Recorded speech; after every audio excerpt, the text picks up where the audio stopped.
this, but I was a governor for a dozen years before I was president. I know something about this job in tough times. And I know from my service as president and the economic successes we had that they were not even throughout America. And that the quality of leadership, state by state by state, had a lot to do with how many people had something to look forward to when they got up in the morning. A good job, a good education, more affordable health care for their relatives and friends.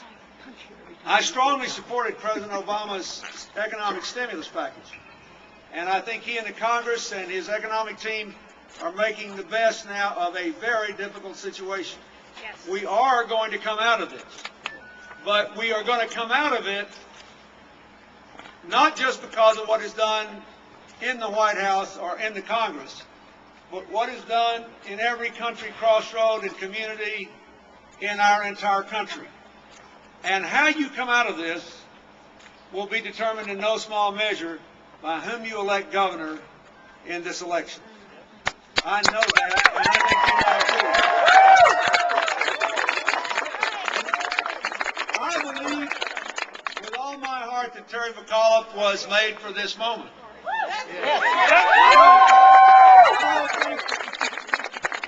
First of all, he has always been able to take on tough tasks, be undaunted, keep his spirits up, and keep everybody else's spirits up. You need to be in a good humor every day to fight this economic condition.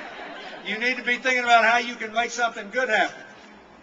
We cannot afford to spend an hour feeling sorry for ourselves. We always have to be thinking about how we're going to make something good happen. And that's what we every day. Secondly, more than anybody else I can think of you could vote for, he understands both how government works and how to create jobs in the private sector, and you need someone who can use the power of government to create more good jobs in the private sector. Thirdly, and this is something a lot of people don't know, he not only raised a lot of money for me and people I care about, one of whom is stopped from being involved in politics now, but he also paid a lot of attention. You'd be amazed how many times we talked when I was running for president twice about how that money was spent. And you need to worry about that. You just had to have another round of budget cuts. You need a governor who can look at a budget and see people.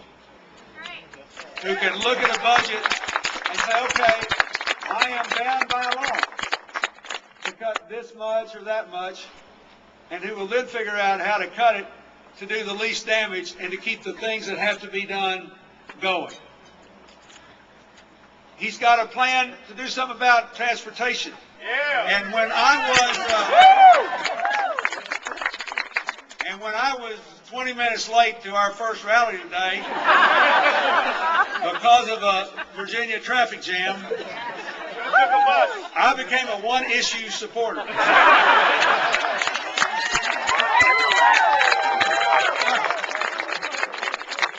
I got a pension, you worry about the jobs, fixing traffic.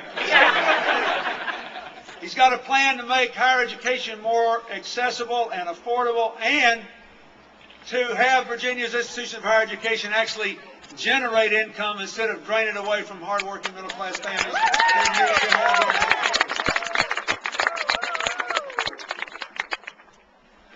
I know Terry McAuliffe well, and I know what it takes to be a successful governor.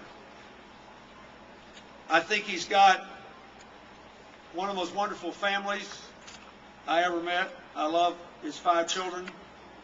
Like me, he is seriously overmarried. First indication of anybody with enough sense to be governor is they should be overmarried.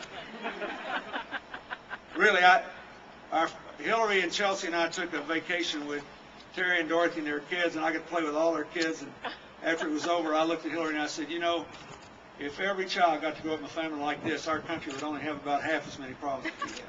You will be proud of the McAuliffe family as your first family in Virginia. His father was a blue-collar guy in Syracuse, New York, never made more than $30,000 in his life. And I don't know how many of you know this, but Syracuse has a gorgeous, magnificent, massive Catholic cathedral built in Gothic architecture. When they had his funeral there and Terry and his brother spoke for their daddy, every seat was full, and they sang the Notre Dame fight song on the way out. Because people didn't care if he didn't have any money. He was their kind of guy, and he'll be your kind of guy. So that's my message. You need a governor that can bring you jobs. You need a governor that can manage the budget.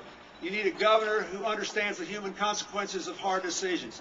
You need a governor who can open up education and improve the quality without bankrupting people. We need more education to work the way this community college does. That's what America needs, that's what Virginia needs, and that's what Terry McAuliffe will bring if you elect him in the next year.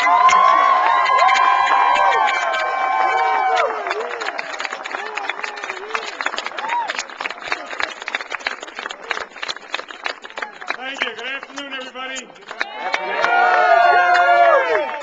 Let me first give a special thanks. If you look back on those 8 years of the Clinton-Gore administration, and you look what President Clinton was able to accomplish, the greatest economic expansion in modern history, 22 million new jobs created. Created surpluses. Think of that, folks.